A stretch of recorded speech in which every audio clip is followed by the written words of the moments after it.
Hello and welcome to this week's episode of Talking Skritt. I'm your host, John, better known as Dale around Yaxman, with a fantastic show for you. The next Living Story episode is coming next week. GW1 is actually getting hyped, and much more. But first, let me introduce you to my fellow host. He streams over on Twitch, where he answers the age-old question. The new trailer shows the possibility for a once-dead thing to live on and rule for hundreds of years. Is this A-Net's nod to say thanks to Bless Online and say there is hope? Say hello to Age. As far as I recall, Joko did create an army first and then lost. So, But then he came back and, you know. I don't think Bless is an army, though. True, it's more of a story of like XIV reborn. Sorry, Bless. Yeah, come back. Just come, yeah, do the XIV. Come back. There you go. That was my nicer one too. And she writes for MMORPG.com and also her own site, MMORly.com. Lights, camera, get your battle roar ready, and action. Hello to Robin. Hi. I always like to see what you do. It's really funny. Yeah, it's getting tougher. You're running out of things. Yeah, it's tough trying to throw a roar in there somewhere. Maybe I gotta start with corgis. Yes. Oh, with that a reaction? No. And you can see his stuff over on Twitch and YouTube at MMO Inks. He will be fighting off the darkness that Joko will inevitably bring with him. He is our Canadian Bacon of Guild Wars 2. Say hello to Inks. Yeah, I hope it's a good story. We've waited a little bit for this one. Took us a little bit longer to get there, but we're there. We're almost there. Yes. 4 days. And, well, let's jump right into it. So, if you're wondering what we're talking about, this past Tuesday, ArenaNet released the teaser trailer for the next Living Story update, Long Live the Lich. And we do have it right here for you guys. So, releases on June 26th. And do note, if you haven't logged in for whatever reason for this previous episode, just log in so it unlocks on your account. And then once this one goes live, if you log in, you don't even have to play. It will unlock on your account. That way you can get it for free.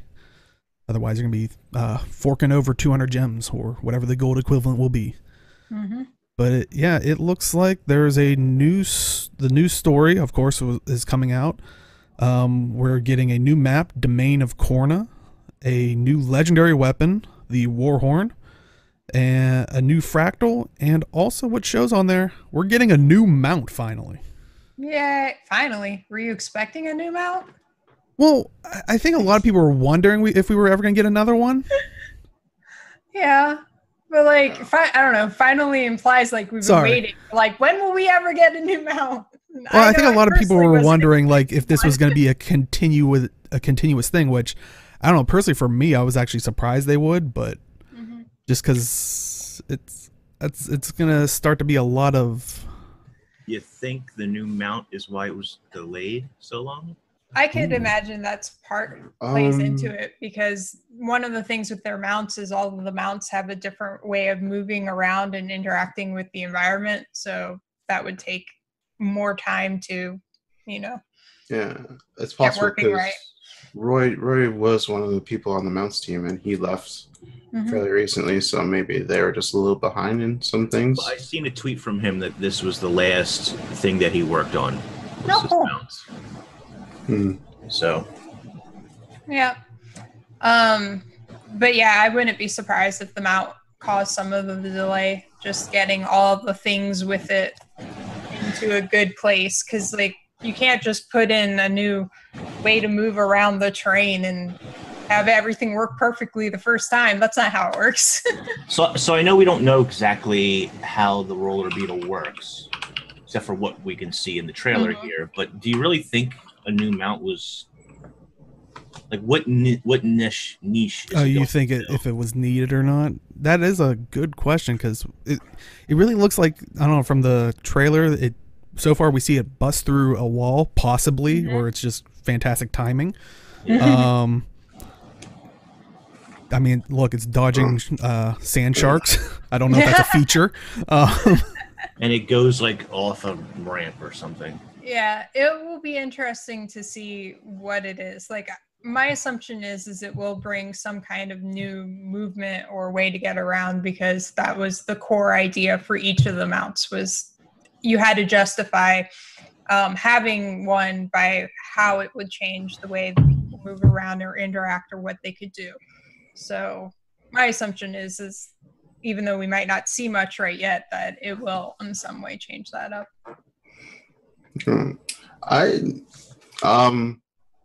For those of you who know the initial D meme of, I forgot the name of the song, where it's like, do you like my car? And Shin made a whole video about that. I'm like, yeah, you can. So I feel like it has that potential to just be, just a cool, fun mount to run around with. Regardless, I really like the saddle, where it's kind of like it's detached from the mount itself. Yeah, and that kind of gives something. Yeah. So I mean, if they were gonna go with roller beater, I don't know how else they would have done it where you would have mounted it like. Right. Yeah. Exactly. You can't just strap a saddle to the top of the beetle. Yeah. But You just tuck and roll with it. Yeah. it kind of shows the potential of mounts. Like, they can, creatures interior and the possibility of creating mounts in that respect. And also, one of the things that I am totally sure of, and if Arena do not capitalize on this, I will be very disappointed, is that in Guild Wars 1, Dan knows what I'm doing. Dan knows this. So in Guild Wars 1, there is a creature called Black Beast of Arg, and I mean literally Arg. Mm-hmm. So, I was just gonna say, I hope they re-change the Black Beast of Dude, it would be the greatest meme in this game, and I think it would be Maybe great that was their plan all along. They did that to set all of this up. I don't think anybody will ever buy that as a reason. They'll be like, yeah, okay. I'll tell you right now, Arena, if you put it in the game, I'll buy it. I'll buy it just for the memes. I'll do it. I think that's the same thing Arlie said about something from the gem store. Don't just say, I'm opening my wallet here, take what you want. Like, no, shush. No, I'm giving constraints. They haven't put it in yet, so Yeah. Another thing that some people mentioned was that this is another way for Unit to make more money, and it's a good avenue as well, because mounts obviously have been doing pretty well. I don't think they purposely put in the mount to make money. I think it's just an extra cool thing to add. But yes, it also provides more income for them as well. I mean, I feel like that argument would have more merit if you had, in order to ride the mount, you had to buy it from the gem store. Like, the ability to use the mount in the first place, you had to buy from the gem store. It just gives them another skin that they can put up there, essentially. So here's what I wonder. I think when you make these things, you sort of make a pros and cons list, and being able to sell more skins is a pro. It's a mark in the win box. But I mean, obviously that's not the only reason they made a new mount. But my question is, okay, 2,000 gem skins for the roller beetle, yeah, probably going to happen for sure. My question is, what happens to the 5-packs that we currently have for like 1,600 gems? That is a good question. Do they become 6-packs and now they're 2,000 something? Yeah. Do people who already bought the packs get the mount skin? Like, yeah. Well, that would assume that they go back and make a mount skin for the thing that would have fit in the pack previously too, which I don't know necessarily that they'll do. Yeah, I personally don't think they'll go back and add the mount skins to those packs, which is unfortunate for people who want that combined aesthetic. Yeah, I don't think they will, because unless they've been really sitting on the roller beetle and just been making in the background. But I wouldn't be surprised if they did, as like a good faith thing, just because when they did the glider thing, they had like the wing backpack or the wing backpacks that were already out, and they were like, oh, they're gliders as well. So I wouldn't be surprised if that happened, but I'm not expecting it. It's a lot of updating that I don't think they're gonna do. Yeah, because it's not like you're taking it's not like you're taking something that exists in the game and making it have an extra functionality. It's literally making the skin as well. How long until we see Mount Grab Bag number 3 with roller beetles added? That's probably what's gonna. Yeah, that'll probably be soon. And Zed is asking, is the mount going to be tied behind the Living Story episode, or will it be attainable via owning POF? Well, I think you need POF to play the episodes, so Yes. Yeah, if and it's anything like the Hot Ones, I know they haven't mentioned it as of recently, but I Well, don't think that the changed. ability to use mounts at all is tied to having POF. If you don't have That's- POF, you can't use the mounts. Like, Yeah, so Yeah, so you will need POF, but I also think you'll need The episode. the episode Double as well. jeopardy. Just because it's gonna have its own mastery line. Oh, you know what? It'll have its own mastery line. I would It'll assume. have its own mastery line, but I don't know how deep that mastery line would be. Maybe it's only 2 or 3 or something instead of a full.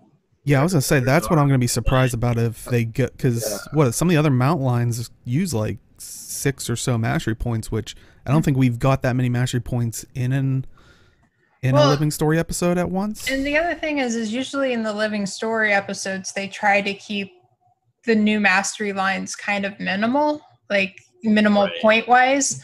And most of the mounts have like a fair number of lines in them.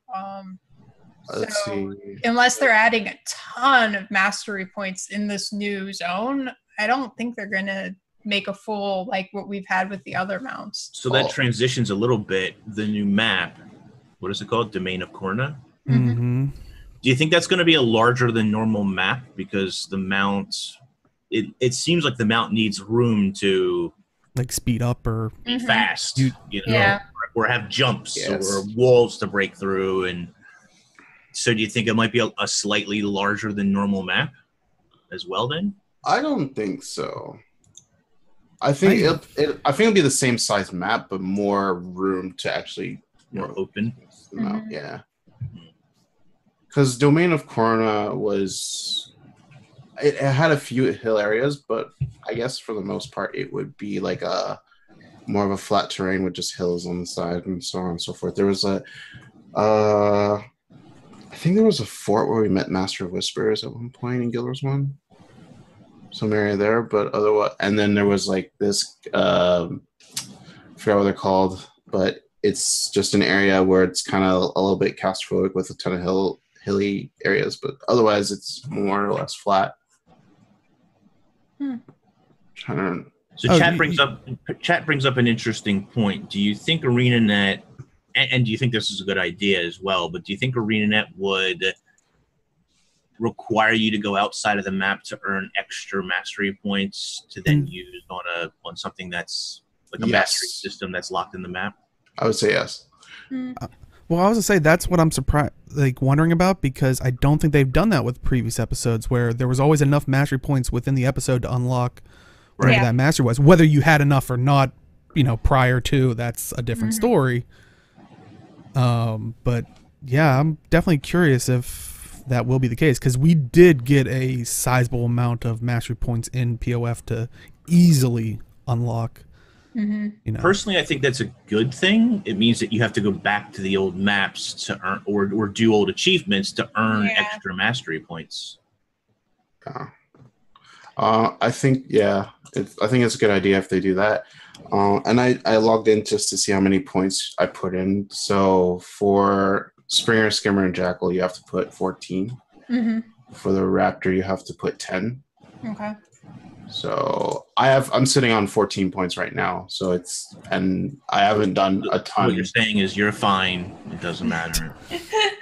Doesn't I'm matter fine. what anybody else. Yeah, I need to go out. Age is and like, earn I don't have a problem. You guys have a problem. I've been a huge slacker. I keep, like, I think I talked about this 2 weeks ago, how the Jackal portals don't work for me and I need to put in a ticket about it. And I keep forgetting to, because I still haven't been able to start the Griffin thing because I can't get to the person to unlock the collection. But yeah, my point was being that I haven't done everything in the Living Story maps for this season. So there's still like a good amount of ways to get points in order to fill the track Yeah. if it does go all It's the way. Yeah, just- but the worrying thing of you got to remember they can't really. I feel like they really can't make you go to other Living Story episodes because those aren't available for a new like they would have to spend money or transfer gold to gems, which probably would feel kind of wouldn't feel good. Yeah. But we do have plenty in the core POF. Yeah, I was gonna say I think the general perspective is usually if people haven't earned mastery points from other places, there's usually a reason why, like they weren't interested in doing those ones, or they skipped the episodes that had those or whatever. So that's part of why in the past they've kept how many masteries you needed in the new zone be enough for the new stuff. Just because they didn't want to force people to go back to things that they might not want to have done or had missed to get the thing that they want currently. Yeah. So I don't know. I mean, I don't think it's a huge deal if you do, but at the same time, it would be a pretty big departure for them to do that. I feel like if you really want to fill out those tracks, you'll go out of your way to get the points. So. And do you guys think this is going to be like Griffin 2.0? Like, are we going to dump like 250 gold into it or something? Or no, I don't think so. Okay. Yeah. I think we'll have to actually use the mount for the story anyway. So. Well, the other thing is like, you remember the Griffin wasn't even something that was announced or known or anything. Like it's completely on its own separate thing. Like, and that's part of why it had the monetary cost with it too, is that it was something above and beyond all the others. Right. I would expect that anything that they announce like this and like, hey, look at this cool thing that you can get, wouldn't it have something like that tied to it? I kind of hope it's one of these like, oh my god, we have to get away from Joko. Let's steal Roller Beetle, man. and there's a chase scene. Yes. And he's chasing us. That's my question is, I mean, we could easily say in like the hundreds of years that, like, were there roller beetles in Alona? Because they were in Guild Wars 1. They were introduced at least with factions. I'm trying to think if there were ever ones in like Nightfall. But like I said, we could easily explain that away with 200 and X years. Okay, chat's saying yes. All right. Yeah, I would imagine. And of course, so. there's going to be there's a race in all the maps anyway, but I'm sure there will be a roller beetle race, right? Yeah. Yeah, roller beetle racing was a thing in Guild Wars 1. So. Oh yeah, they'd be crazy if they didn't, but that would be so weird to be like, what are you guys doing? Okay, there was a narrow canyon with them. All right. Yeah, I was trying to think, and I, for the life of me, could not remember. You remember getting ambushed by him. All right. I will take your word for it, because it sounds like it's ingrained in you. You're never going to forget that. But, yeah, also we're getting a new Warhorn, the Verda Rock? Whatever. Verda Rock. Yeah. The Verda Rock. So is anybody going to go after, Age, when are you going after this legendary? And for everyone else, are you going after this legendary?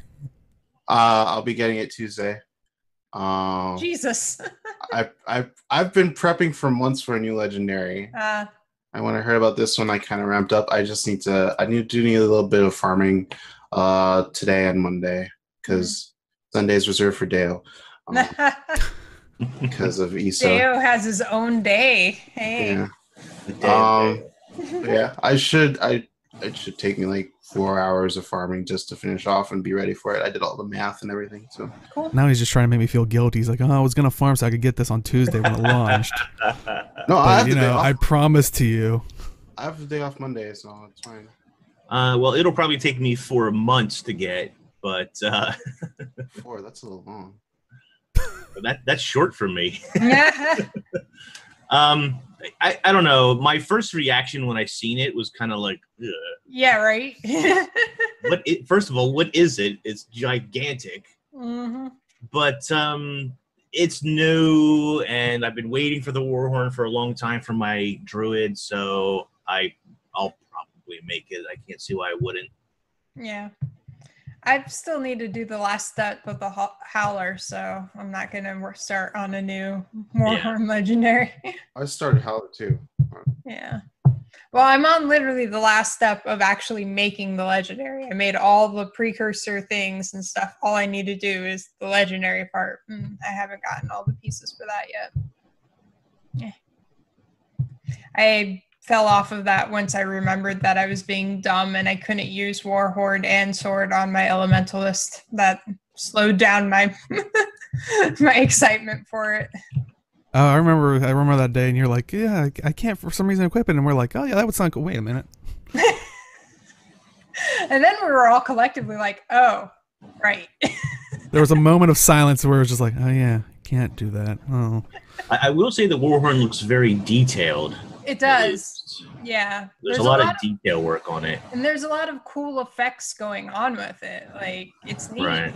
But I just like that you can. It's pocket sized, and then you extend it, and it's gigantic. Yeah. It's a bit ridiculous. Yeah, some of the people that have been making connections to that on the internet, yeah. But yeah, it seems like there's like spirits that like shoot out of it or something. Like, so I can't wait to hear more about it, or actually see what the actual. I do wonder what the lore is, right? Because there's ghosts or something that rise up. Yeah. It's a ghostly looking Warhorn, I guess. I don't even know if it will have a bunch of lore tied to it, but hopefully a little. Warhorn of Ascalon or something. Yeah. I wonder if it will be, because that I was wondering about that with but if that's the case, we're like this one and the last legendary were kind of very Ascalonian themed, or like in that realm. It's like I'm curious if it's the Claw of Connor. Oh, okay. Yeah, so I'm wondering if if it is that, is that hinting at something? Maybe. Yeah, when you said Ascalon and Warhorn, I was thinking of the Stormcaller, which we used in Guild Wars 1 Prophecies. I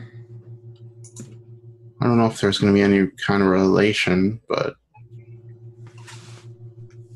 Well, chat saying being Ascalonian wouldn't make much sense, but I was just gonna ask you about the Claw of Connor, and the last one didn't really fit either, so... We're just adding legendaries. In the future, it's breadcrumbing. Yeah. And we don't know where Joko is going, which that I guess that's the biggest question, is how do you guys feel of this, where do you think this trailer is going, or what? I just had the funny thought he's going to take his plague and go to Ascalon first and put it out all amongst the ghosts and be like, He's like, I can awaken a ghost. Right. It's weird, but I'm not as hyped for the story as I was last time. Really? Yeah. No, it's just... I like his whole... I mean, I think the I don't know, but I think the narrative is we're going to attack him. He knows that the attack is coming, and he's setting up an elaborate... Yeah. Right? Yeah, he has that Joker showmanship going on, and I think that'll be interesting. They didn't give a lot away actually with the story, which is kind of good too. Yeah, I mean, my impression is the last couple of episodes have been setting up everything, setting up, this is what's going on, this is the thing that's happening, and this is what we need to do. And I feel like this episode is where we start to move into actually doing things and accomplishing stuff. So I'm excited for that. Yeah, this is very much seems like the beginning of it, unless this is a teaser for, I mean, literally a teaser for the stuff this isn't actually part of the story. This is them setting up, which that would be, I doubt it, just because that would be different from what they've done in the past as well. Yeah. But yeah, if this is just the start of a war, because we hear the player character literally saying there that Joko declared war, we're this is, and you can hear it's kind of like a setup. Joko's get ready, and it is interesting that you mention a Joker vibe. How do you feel? Do you like Joko with the Joker vibe more than Scarlet with her kind of Joker-esque vibe? That was more Harley, but yeah. Well, He's less absolute annoying. chaos. I don't think I dislike either way, to be honest. I think because the Joker mentality is just complete chaos, and the fact that you can manipulate human behavior because like humans will never change and they'll always like choose themselves over other people. That's kind of the gist of it from the Batman movies, anyway. But it's this time it seems like Joker is giving off more of the showmanship side of it. Where but I'm not, yeah, it's not much to go off of just beyond that for me anyway. So I'm kind of hoping, and I fear it's going to be the exact opposite, but I'm kind of hoping this is an episode where the player character gets a bit of a beatdown again. Because I don't feel like Joko has ever, at least not yet, I don't think he's really flexed his power. No. Like, why is he in control? How does he have this giant... Is it just that he has the numbers? That's why he's in control? Because he doesn't seem threatening, I guess, if you will, you know? Well, I mean, aside from the whole, like, being able to res you after you stand up to him and force you to fight on his side, that's kind of, like, intimidating. But aside from that, yeah, and I don't think we're gonna... The only way I think we would defeat Joko this episode is if they have some bigger bad waiting in the wings that's going to come out and essentially defeat him for us and be like, now you have to deal with me, you know, kind of thing. But I don't think that's likely. no, Dale. What? No. I saw that. No. Abaddon, huh? Yeah, that's what I'm hearing. Oh. This is he'll come out of nowhere and be like, "This was mine before it was yours." Yeah. I mean, I really hope for this episode we find a lot more out about Joko, and I really want to know who was he before he was a lich, or how did that really come to pass? And you know, Guild Wars 1 doesn't really ever give you that. Like, there's history and lore there, but it doesn't ever really. You know, Joko makes a lot of claims, but he's that type of person who just makes weird false accusations and just as says, we know in POF. I killed Zaitan. You know, I killed Zaitan. It was me. You know, so what is the actual truth? And I hope we actually find that out. As somebody who never played Guild Wars 1, was he already a lich in Guild Wars 1? Because I thought he wasn't, and that happened sometime in between. He was imprisoned by Tarai Asa, which was predates Guild Wars 1, but you can play it in a bonus mission pack thing. Okay. And I think even then he was a lich, wasn't he? Yeah. So yeah, I don't know what happened then, but like before that, but yeah. Tarai beats him in combat, but isn't able to kill him. So because he can't kill him, he basically buries him under a mountain, or buries him in a tomb, basically, that he can't get out. And in Nightfall, you have to let him out because you need to traverse the desolation, and only he knows how to control the genetic forms. Okay. So we, as the adventurers in Guild Wars 1, is the reason he's kind of in power today. Whoops. Good job. Welcome. But, you know, he made things interesting. He claims to be one of the original primevals. And I don't know, is that actually true? Is that just something he made up because he wants to? Or I don't know. I would just love to know that story. Yeah, it'd definitely be interesting to see. Chat saying, you know, Joko is powerful if Balthazar had to imprison him instead of killing him. Maybe he's like... go ahead. So he's immortal, and as far as we know, nobody knows how to kill him. So because they can defeat him, and they have in the past, but they don't know how to kill him. So they just put him in a prison somewhere and hope somebody doesn't let him out. Every single time, it being the hero of the story who lets him out. Yep. So Balthazar didn't kill. I thought Balthazar didn't kill Joko just because that would just remove the kind of curse on all the undead and stuff. Magic's being used, perhaps. Yeah, that's what I was thinking. Like, Oh, I and feel Chad like, is saying in the storyline, the last of the Primeval Dynasty say he's not, so it might just be one of his other Right. fabrications. Yeah, I thought his origins came from perhaps around the Scarab Plague time, but I don't know. What? Well, I wanted to believe that he was the cause of the first plague, but it doesn't seem that that is true either. yeah. What if he was the predecessor, or if he was the guy that was before Abaddon? Oh my god. The guy that gave Abaddon his powers. So he's the true Abaddon, and Abaddon's a poser. Whoa, whoa, whoa, whoa, whoa, whoa, whoa, whoa. Yeah, Hey, you're the one who was saying it. this is a straw. You're grasping at it. Well, no, it's just interesting that Chad brought it up. Was like not even Balthazar, a god, could defeat Joko. Supposedly, I mean, he had to just Well, imprison him. I was gonna say we don't know that he couldn't defeat him. There's a variety of reasons why Balthazar might leave him alive. Well, Uncultured Savage, we don't know if Arachnia was like. I mean, basically, that's all. I don't think there's any lore actually written about it. It was just all data mine stuff in Guild Wars 1. Yeah. And we could see legged structures in the Realm of Torment, but we do know that there was something before Balthazar, or not Balthazar, Abaddon. So, and I don't know if that was Arachnia, which was a spider god. Mm-hmm. No, I kind of want to ask the devs if they plan to put drow elves in the game, because from the R.A. Salvatore books, like the god that they had was a spider god. So I was like, probably legally, no. well, I mean, this is getting into an area where I know a lot about, so we could delve into that lore if you want. Oh, we can delve into your lore, but when I want to. Dale, I think we've delved into your lore plenty of times. It's okay.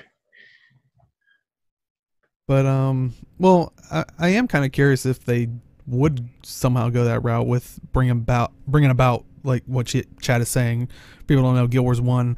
There was a data mine thing about some kind of Arachnia, which was supposedly going to be some kind of even more ancient god type thing before the gods. Well, I mean, there is the longbow and the shortbow that are the spiders that we have that are called those. So it's our fault. We summoned them. I think Wooded Potatoes actually has a video on it from probably a couple years ago now.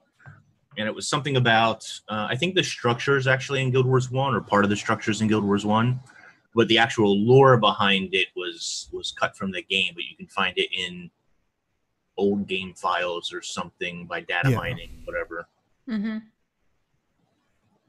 So yeah. And then a lot of people suspected that it was somehow attached to Abaddon stuff, because I think in the Realm of Torment with the whole tentacle, or not tentacle, but you know, leg things coming out, they seemed very spider-like, and I think you could actually see a giant spider-like creature in the background that was like a carcass. So, you know, people suspected that was it. Never was confirmed, but you know, you know, they had the they had the Chronomancer for, you know, Guild Wars 1. They never got to it, so who knows? It might make a return, or a beginning, not actually a return.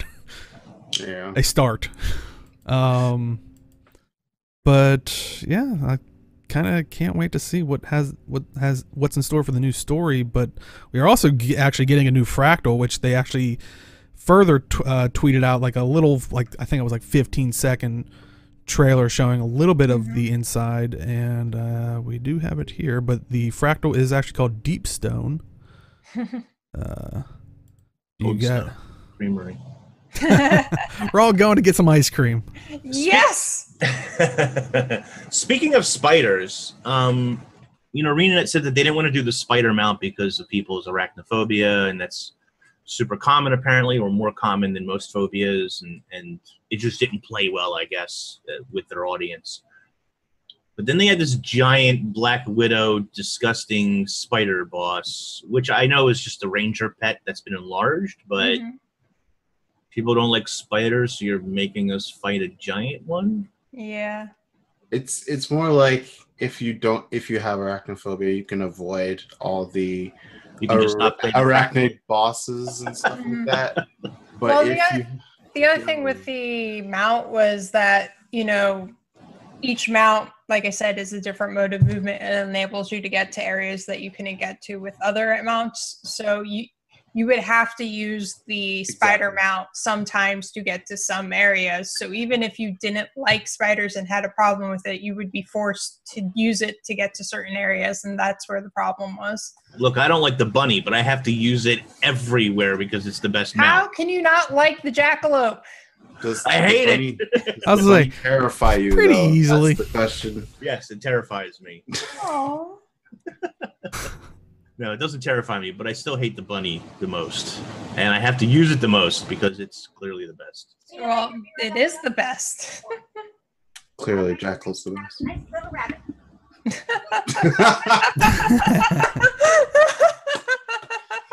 And Chad is also saying, like, if you were watching the teaser trailer, the Black Widow spider supposedly is in the new Fractal. And also I think when we see like kind of the electrical plates on the floor, I think that was a scene from the Fractal as well in the teaser trailer. But yeah, and I saw chat bring up a good point that maybe Deepstone, this is maybe where the legendary is tied to, which Yeah, Could that's be. possible. Also could be tied to more dwarven lore and stuff. We could learn more there. Which is pretty exciting for me. I like the dwarven lore, and I'm excited to. I wonder if there's going to be any dwarves actually in it. I was just doubt thinking, it. like, if there were dwarves in it and we met them and we still have like that The thumb. thumb. Yeah, we're I have like, a hey, thumb. we have a part of one of your people. Do you know who this is from? We know him. Hidden achievement. well, could be that's the thing. It's a fractal, so it could be from a time where the dwarves are just dwarves, Yeah, true. or Yeah. they're all That just would be thumbs. interesting. Which I kind of hope for, but then they'd have to make a dwarf model, and I don't know if they would have gone that far. I Maybe. mean, I hope. they essentially have a dwarf model with the stone dwarves they've done already. They would just essentially reskin them. Yeah, we have what's his name? There's two. There's the one that we met during the living story, and then there's the one that hung out in the library for a bit. Mm-hmm. Wow, how did I forget his name? Oh, Ogden. Ogden. Ogden, There you go. yeah, I Ogden. forgot about Ogden as well. Yeah. But Cutie brought up Echo Vault themed fractal, which is a Kurzik type of thing from factions. That would be interesting. I don't know if they'll do it just because it would be more of a throwback for Guild Wars 1 players. This is It'd be kind of nice, but and I said this in my video. It took me a minute to get there, but this is clearly a dwarven themed instance. Not so much what you're seeing now on screen, but what they put in the trailer video is used in the Highlands dwarven area, in the hallways and the puzzle that exists there. Right? yeah. It's the same patterns, basically. Yeah, I was just gonna say what Savage brought up, because I was gonna say you can definitely see there's ice hanging from the rafters, and I think further down the hallway. So it definitely doesn't seem I don't likely know. that. 250 years, the climate could have changed. I don't know. It's interesting. Very true. We'll see what happens. We'll see. It didn't change anywhere else, but I guess, you know, Cantha had like, you know, global warming issues just over Cantha, and we just had an ice age. Yeah. That's why the Tengu flew away and all that stuff. They're like, it's getting too cold Yeah. here. We're coming up on the fractal section now, and if you look at the walls, you look at the floors, there's the same patterns and symbols exist in the dwarven fortress that's in Path of Fire. Mm-hmm. Apparently there's a puzzle. Oh, fractal dungeon that is a dungeon. But is it really? I doubt it'll be good enough for the dungeon pure.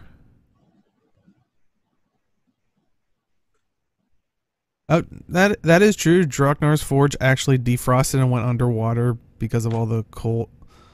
Because all the cold went south. I just like the mentality of that. Like all the cold's like, nope, we're out of here.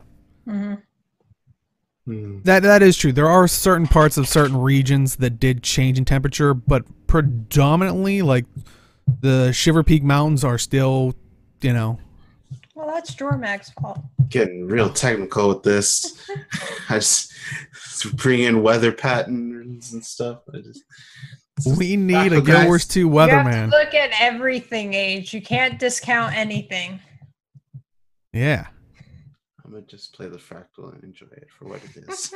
It's just Age, there's no CM. Oh, is there?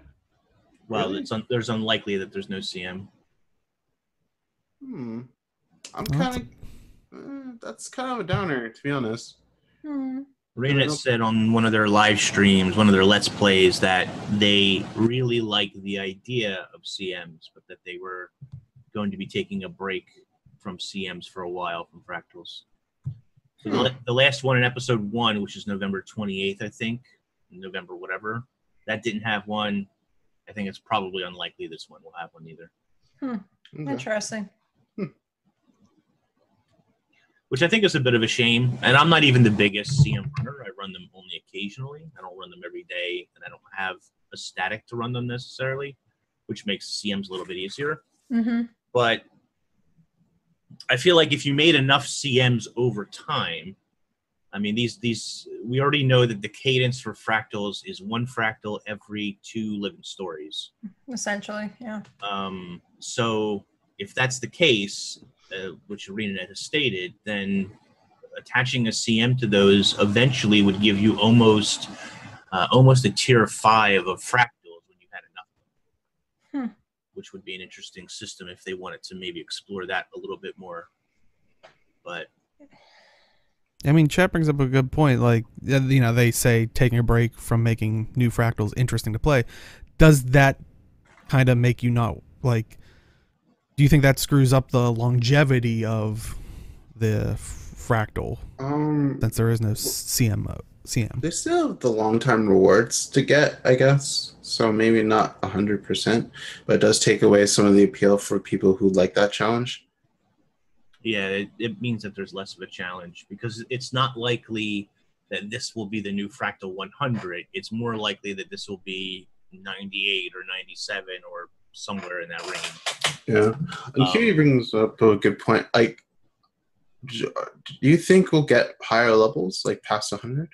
Because I mean, at the rate we get fractals, it's going to take them a long time, I think, to hit that saturation anyway. Yeah. But I mean, like, is it possible to make them harder than they are now? Of course, the CMs already do that. No, not the CMs. I mean, like the fractals themselves, because it would be basically a tier 5, right? So even if you wanted to add an actual tier 5, the only thing going up in tiers actually does is it increases the boss's health pool and damage output, but it also adds at least one, if not a couple of new mechanics per tier that you go up. You can notice this, especially in the newer fractals, like when Cliffside got a revamp, the tier 4 end boss has extra mechanics that the tier 1 boss doesn't have. Mm-hmm. So yeah, essentially they could do a tier 5 where they add extra mechanics, but they'd have to go back through all of them again and then make a tier 5, right? Yeah. Well, in chat saying either that or they have to go back to the randomized fractal. I think we've talked about this in passing. I think what would be the best next step would almost be like kind of when what is it? I know plenty of other games do it, but like Diablo 3, you were like, I want to go on this map, but I want to increase the difficulty. Like there's the difficult, and kind of what Inks is saying, it really only increases the health and maybe adds a couple more mechanics. What if down the road, so they can add a tier 5, tier 6 or whatever, they're just like, what map do you want to go on? And then do you want it to be a tier 1, tier 2, tier 3, tier 4? And then if they do tier beyond like difficulty, that might be the best way. That way we don't have to, we're not locked into 25 per, you know? I think essentially they're eventually going to have to do something like that. Otherwise, they're just going to set another tier on top of what they have, which wouldn't necessarily make sense. I think the doing where you pick your fractal and then you pick what tier level you want to do long term would make more sense. Yeah, I would like that. Initially, that was how fractals worked. There was an AR limit that you could actually hit, and you couldn't go beyond that, which limited how far you could really go into fractals. Yeah. But initially, there wasn't all these different tiers necessarily. There was just different levels, and the higher the level you got, the more agony you needed, and the more, hard the monsters hit. And one of the big frustrations for people was, and I don't remember the old levels anymore, Mm-hmm. you had people like Nike in Brazil and some of the other hardcore fractal guys out there at that time who were very high level. Yeah. And they basically cut their legs out from under them and said, okay, you're now this level and you can only go up to 100 or whatever it was, which made a lot of people unhappy back then. This is going back 2014 or 13 maybe. It was a long while ago. But I think fractals needs a rework in a couple of areas. Replayability isn't super awesome right now for tier 4 players because you just do your dailies and you just leave. Yeah. Right? For the most part anyway. And so I see that as part of a problem. The random instabilities are basically kind of pointless and terrible for the most part. So instabilities either need work or just need to be removed. Actually, it's funny. There was a bug.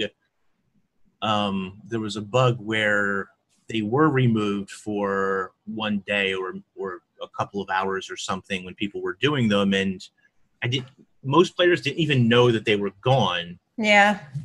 Because a lot of the times the instabilities, unless they're the really terrible instabilities, you don't even notice that it's impacting your play, right? So I don't know, not a big fan of the random instabilities, and they need to figure out something to do with replayability. I love doing fractals, but you just do your dailies and you move on to something else. I would kind of like to see like what they did with POF's implementation of the bounties, where they have like the random effects on them, maybe start to bleed into the fractals. Kind of still continuing with like the Diablo-esque style thing, where it's like modifiers are attached to the enemy, and it could be random each time, even if you're running the same one. But that still doesn't cure the, like, I think what Inks is talking about of once they do the dailies, they don't really have an incentive to go back in. And they can't go back to random fractals either, because random fractals didn't work, because when you got a fractal you didn't like, you just re-rolled the fractal until you got what you did want to do. Which was frustrating and also completely defeated the purpose. Yeah, so it's like before Swamp got its rework, you would just roll until you got Swamp because it was the easiest to do. Yeah. So you just didn't do any of the other fractals. You just did the easiest fractals. And or people would get mad at you because it's like, all right, I've had to do this like 20 times. Let's just run this once. Like, screw it. And they're like, no. Yeah. Like, it's like, we spent more time trying to re-roll it than. It was like, we could have actually done the first one by now. Yeah. And the fractal problem does extend into raids into some way, because I've heard people talk about this raid gambit system like Chad is talking about right now. Before, a dungeon gambit system was something that was popular way back, but raid CMs are not repeatable right now either. So if you have a group of players, let's say Mighty Teapot, who raids like 50 times a week and does CMs a million times because he's just generous about doing CMs, but most people are not. Once they do CMs, they never want to do. First of all, not only do they never want to do CMs again, but there's no incentive to do it again. Right. You don't get extra rewards for doing it, so what is the point? Yeah, that quickly dries up the pool of players that are willing to do it. It's like, yeah, I would just double the drops pretty much. Well, the other thing is you got to be careful, because like having an incentive to do things more times is good, because it helps out people who haven't done it to be able to get a group to do it, and like it keeps a self-fulfilling cycle going. But you can't over-incentivize it, because then you're incentivizing people to grind the shit forever, and that causes all kinds of other negative problems So there needs to be a balance of like enough of a reason to do it again, but not so much a reason that you want to keep doing it constantly until like you just hate it. From what I hear, Teapot will do it regardless. Well, that's because he's insane, but but yeah, I honestly would just double the rewards, like double the chance for getting the drops. Get 2 legendary insights instead of 1. You get possibly 2 ascended drops instead of 1. That type of thing. I think that's a little bit of an incentive without going too overboard. Maybe add like an ascended material too. Cutie, I'm glad you said it, because he was like, oh yeah, like Domain of Istan. I was gonna say, or the Leather Farm, or like literally everything that they put in that it's like, ooh, that's down the road gonna be a problem. Yeah. Yeah, I just I kind of agree. Like if you do CM, and if you continue to do CM and you actually get better at it, and you should be rewarded for it, same as a raid kill, but just with better rewards. The one alarming thing from the trailer is they didn't announce a new raid. Yeah. They announced a legendary and a fractal and a story, which we knew we were getting story anyway, but they didn't say a new raid.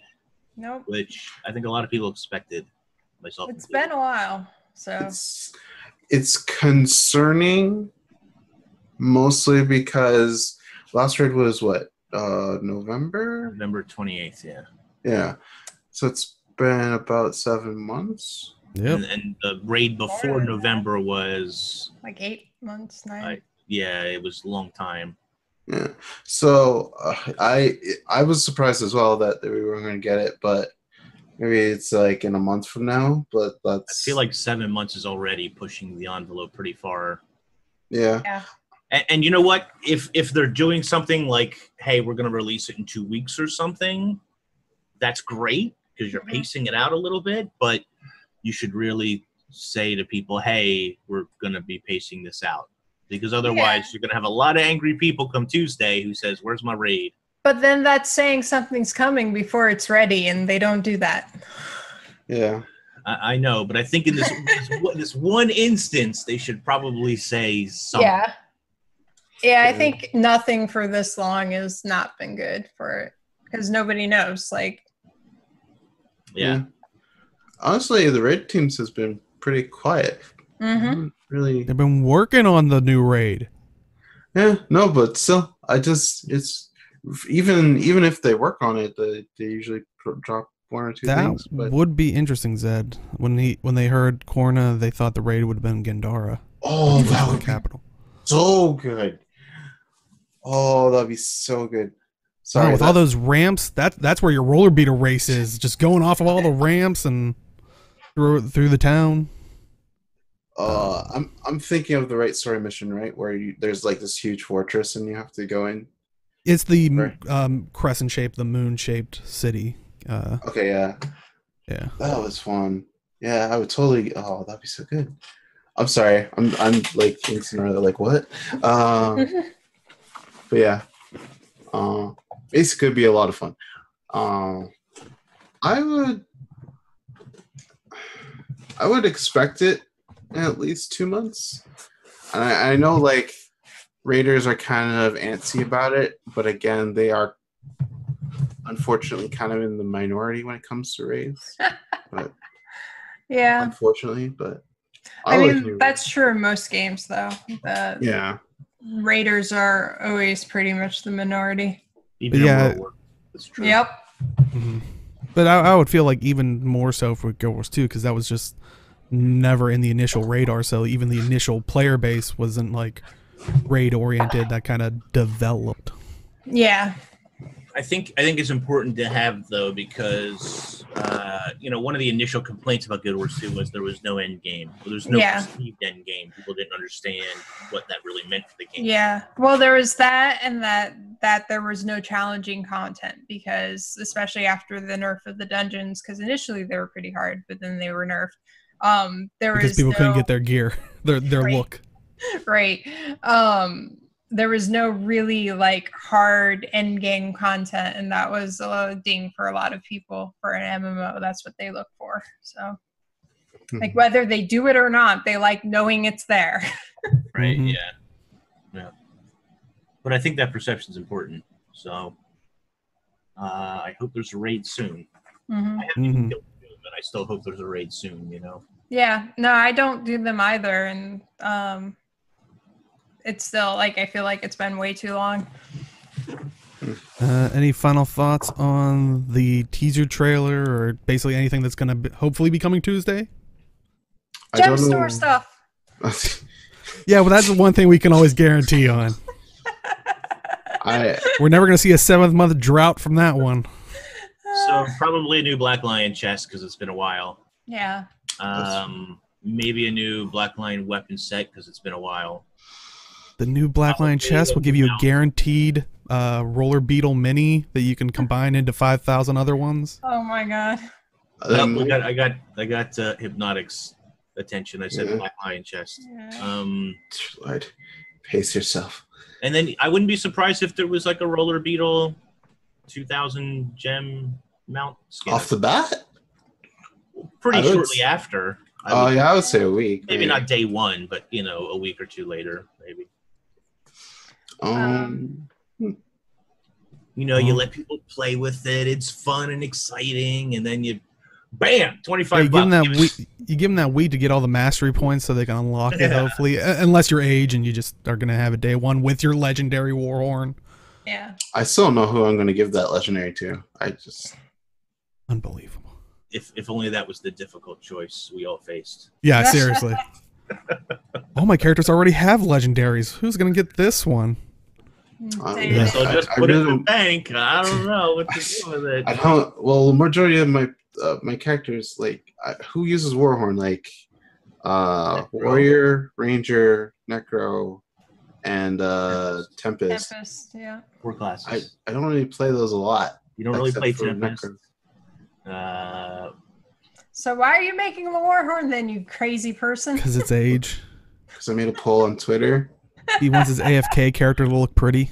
I see. Okay. Does Scourge even use Warhorn? Scourge, I don't think does. Necro, you can use a Warhorn, but you can use it. Right, but the current build, I don't think you. Oh, yeah. Probably better on Reaper, if anything. It uses Axe. It does. It uses Axe something. I don't know what it is though. Anyway, the Reaper builds used to be Axe Warhorn. Actually, you know what? I will give it to my Tempest because that'll be hilarious when I unsheath it. Because mine is an Asura. Oh, okay. They'll be bigger than your Asura. Yeah. He'll use that as a mount attached to the roller beetle. But yeah, that hopefully we'll see all that stuff. Maybe, you know, they're keeping the raid secret. Doubtful, but you know, maybe we'll see all that stuff Tuesday. But it was kind of funny, Age, when you were talking about Korna and then Gandara, and good Guild Wars 1 memories, do. Well, I was just gonna say, I was like, we might have. I was about to be like, oh yeah, that's the place where, and I was like, we might have to call out spoilers because there has been a surge of new people going back to Guild Wars 1. Probably due to at Guild Wars 1 is actually half off on the Steam Summer Sale. Mm-hmm. And it's actually every version, because I was in the Herald's stream earlier and I mentioned it for some people, and some people said it was only like a certain ones. I looked it up. If it's only NA, that's all I can tell by. Maybe I don't know if they were in other spots, but at least for the NA region of Steam, they're all versions were 50% off, and that's till July 5th. Yeah. So. All of them are supposed to be 50% off. And I mean, would you guys recommend people going back to play those, or if you the only problem is there is no dodging and no jumping, and there's jumping. No, doesn't count. Slash jump. No, it's not the same. And there's dodging. Sometimes when those servers got bad, you were hopping around. No, This is the problem why I couldn't play. I tried, but like you're running down a ramp that curves around. You just hop over the edge. No, you can't do that in Guild Wars 1. You have to run all the way around the thing to come back down and around. No, I can't do that. Drives me crazy. But there was a level of like you could tell your character was thinking about it, because they would, if you clicked on like the lower area, it would run over to the edge, look at it and go, and just run it like, nuh-uh. Yeah. There's a couple of Guild Wars 2 streamers. I know Roka has been playing through Guild Wars 1 because he never played it before. Mm-hmm. He's been playing through it on his stream. I think Teapot joined him today, and Vasper. He's been having people pop in and out and play Guild Wars 1 with them. So there is a small resurgence of people playing it. Mm-hmm. It's a bit too dated for me personally, but yeah, that would be my warning. Is like if you're a fan of Guild Wars 2 and you're looking at Guild Wars 1, it plays totally different. It's not, you know. There are good systems in Guild Wars 1 though. Like you can join. Templates is one. There's NA and EU. You can play with your friends on EU if you're in NA or vice versa, which is really nice. Or actually Japan too, like I think at some point. But there's auto pathing to some degree, and there's instance maps like we have now, but it's not like a mega server thing. You could actually join up in a city and then go out together, things like that. There's hard mode for story missions, things like that. The only things is that if you're a Guild Wars 2 player, I would be cautious of. If you are a huge graphics person, that might be something that. Yeah. Didn't they just? I remember we talked about that. Didn't they? Graphics, yeah. I mean, it still is a dated game, but it's. Yeah, they updated it. It looks prettier, but still, I would say if you're in a guild or if you have a group of friends who are looking to go back and play as a group of friends, that sounds redundant. But if you're going to do that, then I think you'll have a really good time. Yeah. If you're looking to do a solo experience, then mileage maybe.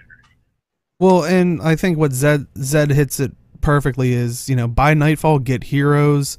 Play it like a party CRPG. Like if you play single player, you can basically control the heroes, so it plays more like a strategy type game more so than what you would think of. The predecessor. What came before Guild Wars 2. Like it, because they do play great, like really differently. But yeah, if you have a group of friends you can play with where you're just looking at one character, then it's probably going to feel a little bit better and closer to Guild Wars 2.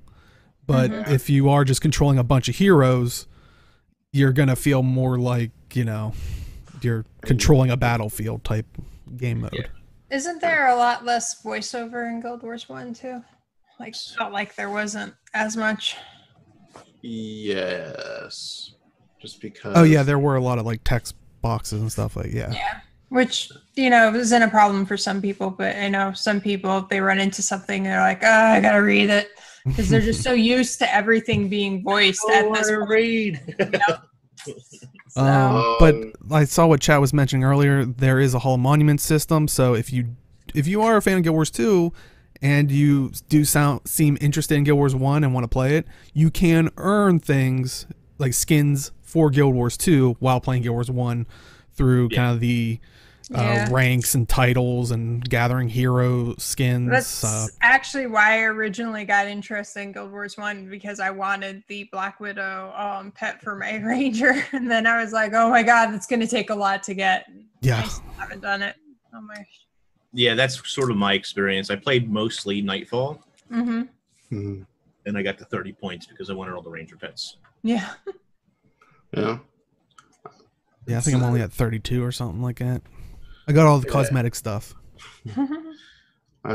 It's odd coming from Guild Wars 1, going to Guild Wars 2, and going back to Guild Wars 1, because I kind of see it with rose tinted glasses a little bit. Yeah. Because there's some things in Guild Wars 2 that I can't translate back to Guild Wars 1 that I would want, and vice versa. So it's very interesting. Oh yeah, and there's a secondary profession. Savage, it still is. Black Moa is still one of the best Ranger CC pets. And you can experience Dervish, Paragon. Oh, The other thing we didn't mention about Guild Wars 1 is you could only be human. Everything is only from the human perspective. And they had capes. Yeah. Big difference. And alliances, which will be in Guild Wars 2, but Yeah. Whether it's going to be the same way or not, but yeah, it's going to be. yeah. Also, if you're a lore person in general and you don't mind any of the other stuff I mentioned, it's just definitely a good place for you to be. Yeah. But yeah, definitely pick it up. Like I said, all the way till July 5th, 50% off. And it might be a little confusing because there's the Guild Wars Trilogy, the Guild Wars Game of the Year Edition, Guild Wars Factions, Guild Wars Nightfall, and then Eye of the North, which, for people that don't know, Eye of the North is technically the only expansion. You could theoretically get Factions, Nightfall, and I guess Game of the Year Edition would be Prophecies with some of the extra added bonuses. They're standalone campaigns, so Yeah. you could theoretically just get that and still, you know, be able to play a pretty solid story. But Guild Wars Trilogy has Prophecies, Factions, and Nightfall, and then you'll probably have to get the Eye of the North added to it. But you will need Eye of the North for the Hall of Monument stuff. That is the stuff that transfers over to Guild Wars 2. Yeah, definitely check it out if it does sound like something interested in. Maybe pick it up now after the if you are maybe just story based, after the Living Story, you play that, you know, all the way through. You know, you're going to be having a downtime for a couple months. So Yeah. But Deo, what if I just want to play Guild Wars 2? What if I just enjoy that and I don't want to go into Guild Wars 1? Is there a sale for me? Oh, and you don't have the game? Well, that would be weird if you enjoy Guild Wars 2 and don't have the game. Or maybe you, Or if I'm maybe you playing have for like free. Yeah. Oh, that's a good point. Well, there is also a sale for you too, but that is actually through the buy.guildwars2.com, so their actual store, and it's 50% off on all the Guild Wars 2 products up till June 27th. So that one does end earlier, and that is midnight Pacific time, and that you can get 50% off the Path of Fire Standard Edition, Path of Fire Deluxe Edition, the Standard Collection, and the Deluxe Collection. So, and also recommend partners or affiliates through the Guild Wars 2 program. You can use their link, and they always get a little bit of a kickback because, you know, they referred you. So definitely use your favorite content creator. You know, maybe Inks. I don't know. Is someone, you know, is someone here right now maybe has a link they can even throw it in chat just in case. And we'll even include it in the, you know, on, yes. If you're watching on YouTube. Salisi's in chat. He could probably use another account. Like, he's only at 25, I think. Holy crap. Yeah. But, yeah. I will say too, if you bought recently when it was 30% off, you can try contacting customer support. It's going to take them a while to get back to you, but they might. It's likely that they might match the difference. Yeah, usually I've noticed that, like, I mean, usually with most companies, if you try to be nice to the person, they might help you out. But more times than not, if you talk to the person like they're a human for the, you know, like customer service for Guild Wars 2 or ArenaNet, they tend to, you know, help you out pretty well. Unless it's like Ings is saying, it's the 30% off one that just recently happened. Not like, I bought it, you know, I bought Path of Fire when it came out, and now it's on sale. ArenaNet, and I'd like 50% of my money back, even though I played for thousands of hours. Yeah. Please. Yeah, they're not going to do that. But no, if you recently bought for 30% off, which was an extended deal, by the way, because of some customer service issues, recontact customer service, and it's going to take a while for them to get back to you. It's just how it is, but they're likely to make up the difference if you recently purchased. Yeah. I'm not going to promise it, because when they don't give you the discount, then you'll be looking at me for a discount, and I don't have it. By the way, I think They planned this sale, but they didn't plan the 30% off in advance just because the Bless Online thing, and they just hopped on that. I think the Steam sale was entirely planned from the get-go. So that's probably why you're, in case you're asking why they have 30% and then 50%. So, yeah. I'm getting confused. I have two computers running at the same time and trying to figure out which keyboard and which mouse does what. It's confusing me. Yes. That's right. I said that you would get a discount. I promised it. You just tell them. Yeah, open with the customer service person. Like, yes. Well, that's great. Include that in your initial message. People are gonna clip that. ArenaNet partner MMO Inc. said, you would give me 50% off. Where's my money? That's not a thing. Just in case for anyone out there. They'll say who? You don't know anybody by that name. Yeah. And they'll be like, yeah, I saw them talking Skritt show. They're like, what? Yeah, we have Skritt in the game, but I don't. Yeah, they talk. We voice them. Yeah, that's. But yeah, so they're crazy. What's that? They might think they're crazy at night. A talking Skritt told me. I don't know. They'll be like, is that a dialogue bug? We gotta go check out. Like, where's it at? Yeah, the former partner. But yeah, definitely recommend picking it up. Like we said, if you are interested in the roller beetle for whatever reason, you're probably gonna need Path of Fire. I would be surprised if you didn't, because that doesn't seem in line with anything else that they've done. So, perfect chance, 50% off. But yeah, so definitely go and pick that up. Any final thoughts on any of the discounts? 50% is a pretty good discount. I don't know that you're going to get it for much cheaper than that. So if you really need a second account or you're playing on free-to-play, you should probably really consider it. Yeah, I'm heavily thinking about it. Just maybe get an EU account just to... $15. Sure, yeah. You should buy an EU account, and Age should have an EU account. I already have an EU account. You should have two accounts. And Wow. It's already clipped, Inks. You're in trouble. Now they can just link the clip. Be like, look. Yeah, just send them the clip, and they'll be like, "Oh, okay.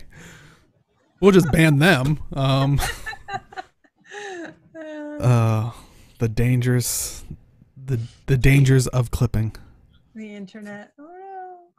Oh All right, last up we have the gem store, and always thank you to Dolphy.net. Check out Dolphy.net so you can spend your gems more wisely. So first up, the new thing is the Awakened Mounts pack, and that is 1,600 gems. It does not include at this current time a Roller Beetle mount skin, but it is pretty. Yeah, honestly, when I heard about these data mine and only saw a picture, I was like, meh. Like when it showed like the gem store image, I was like, okay. But when I actually saw it like kind of died up, and I'm like, okay, it's not as Egyptian as I thought it was going to be. yeah. Or as Aztec type of. I'm a big sucker for the Egyptian theme, so for me, I didn't actually buy them, but very, very It's tempting. Yeah. Yeah. I'm in the same boat. I need to not spend money though in general, so right, yeah. I'm like, exactly my problem. Otherwise I would have bought it because I do like this set. yeah. Yeah, it definitely looks nice. And like we said, it does include all the current mounts, you know. But I feel like we always have to say this, even though I think everybody would know. It doesn't unlock the mount for you. So there's no like pay to win aspect to it. It's just a skin for the mount. But if you don't have the mount unlocked, when you do unlock the mount, you automatically be able to use the skin. So yes, it's not like you're getting screwed either. That is a very good point. Unless you never get the mount. And yeah, I think they look pretty cool.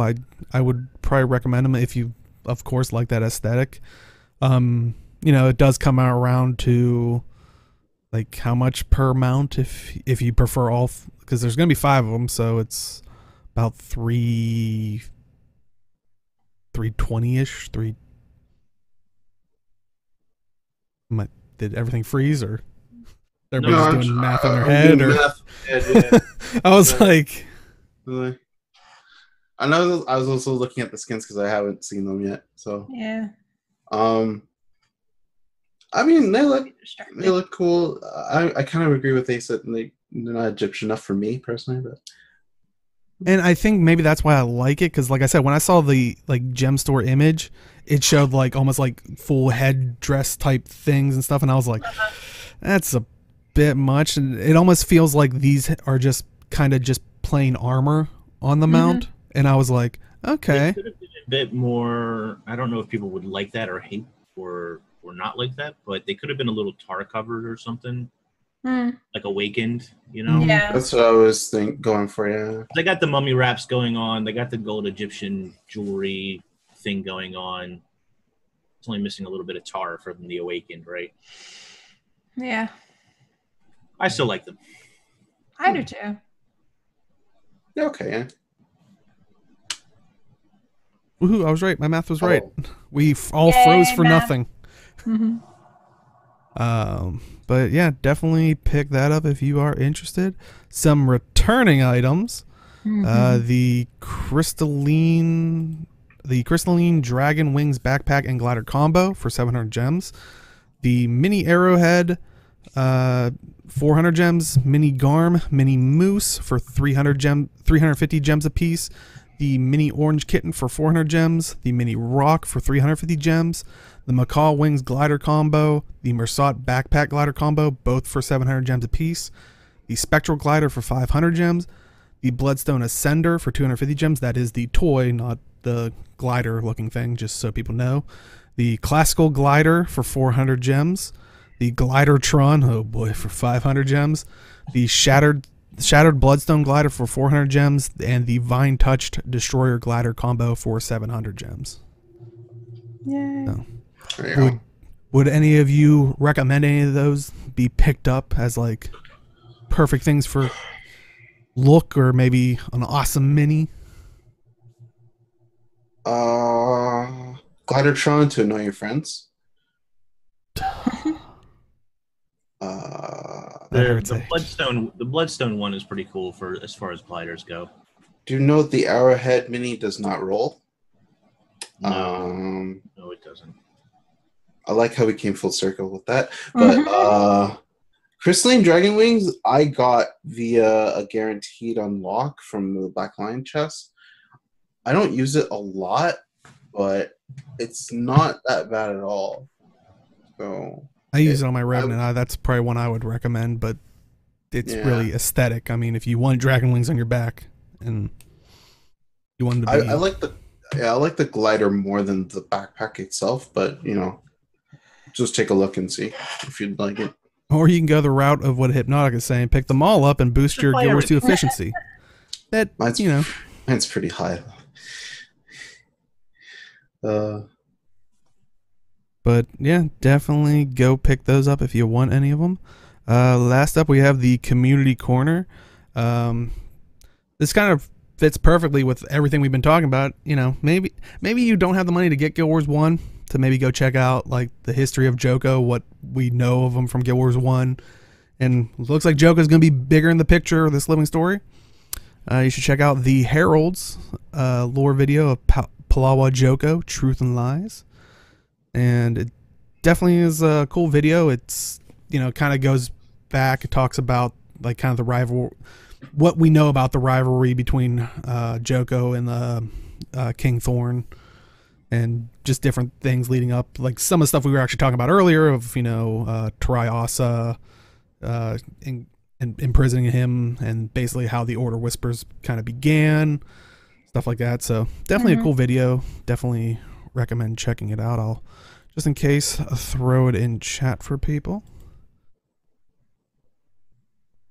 Also, we were talking about the mount skins that just came out. If you kind of want to While Dolphy kind of shows you the die channels if you want to see how some of the other dies lay on them.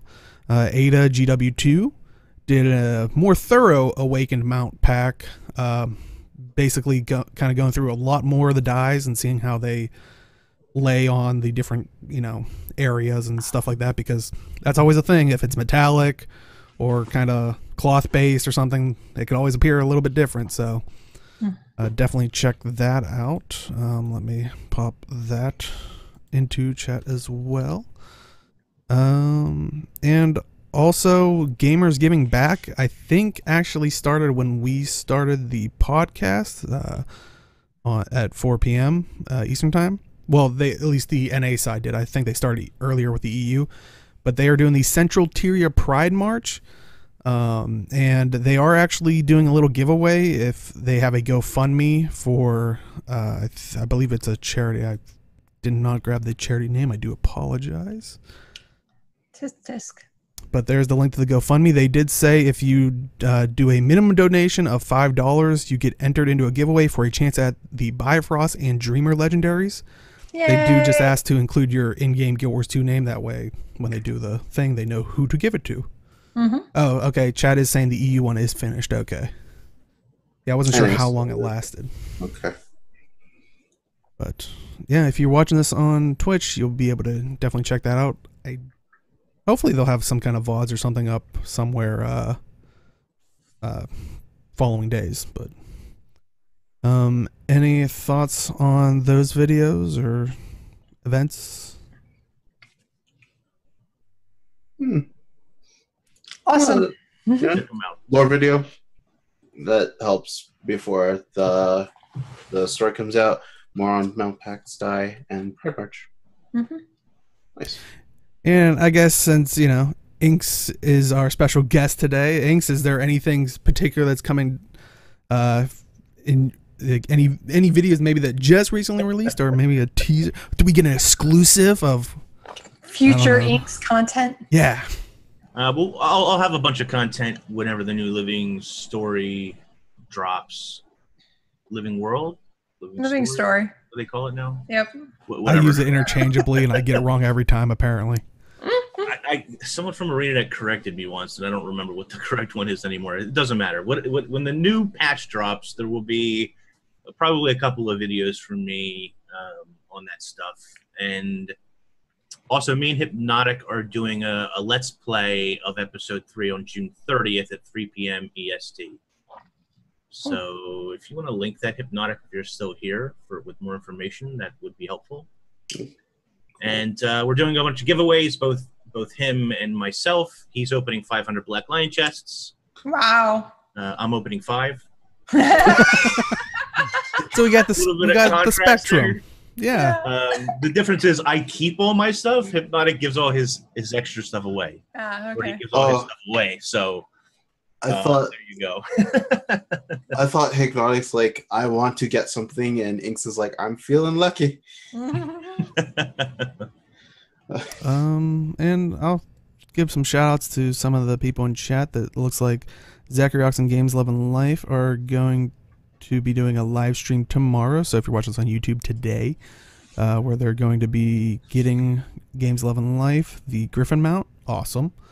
Looks like QED is going to stream with DT's first take on Deepstone on Tuesday when it releases. And for people who don't know, we've talked about them in the past. They've done their fractal guides and builds and stuff like that. So definitely check it out. And it looks like Hypnotic linked that tweet, so we'll definitely include that in the YouTube post as well if you are YouTube video as well if you are interested. So yeah, that is it for this week. So Age, where can they find you? You can find me on Twitch and YouTube at Age Night Road. I'll also be streaming the patch on Tuesday. That's basically whenever I get home. I also have a legendary luck video at the Warhorn, so that's basically a video where I just go on, I unsheath, and try it out on different characters, all the possible characters you can put on. I'll also clearly lead specs as well. And not much content for me for now because I'm gearing up to move. I have to start packing starting today. It's a little bit at a time. When I'm back in July, I'll probably start working on that Thief intro video, if anything. And I'll stream. Age, I noticed you jumped all the way to Tuesday. Is there anything you're doing Sunday though? No, I'm not doing anything. I'm joking. At all. I thought you wanted to say it, Dale, but it's okay. I'm gonna be streaming ESO with Dale on Sunday because he won't leave me alone about it. But yeah, should be fun. Should be fun times. Awesome. And Arlie, where can they find you? On Twitch and Twitter at Arlie82, on YouTube at Robin Baird. I'll also be streaming the Living Story on Tuesday, so fun and exciting times. And this Friday, I will be doing the Guild Wars 2 weekly column for MMORPG, so there'll be a thing from me there. Nice. Can't wait to hear more about that. And Inks, where can they find you?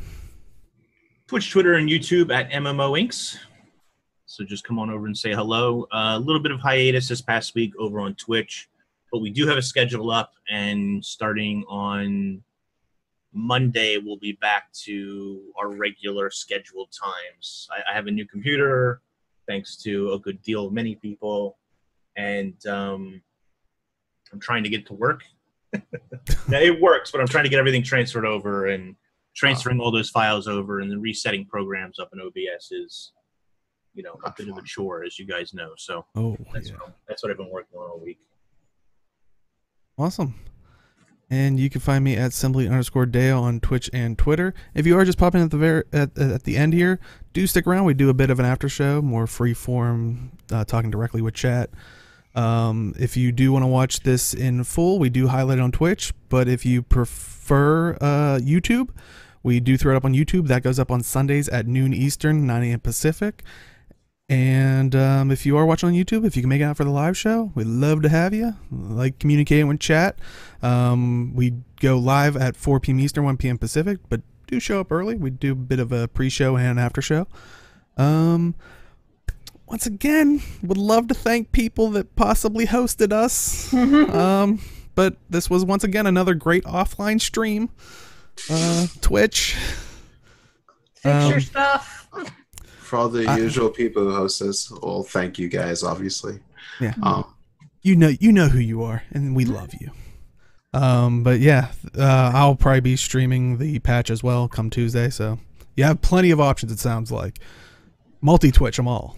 Are you streaming Sunday, Dale? For the Easter? No, I don't. I don't think I am. Yeah, I am. I'm streaming with Age. But yeah, that is it for this week. We'll see everybody next week and get to maybe talk about sectioned off spoiler section. So get prepared for that. And we'll see everybody next time. Bye. Take care, guys.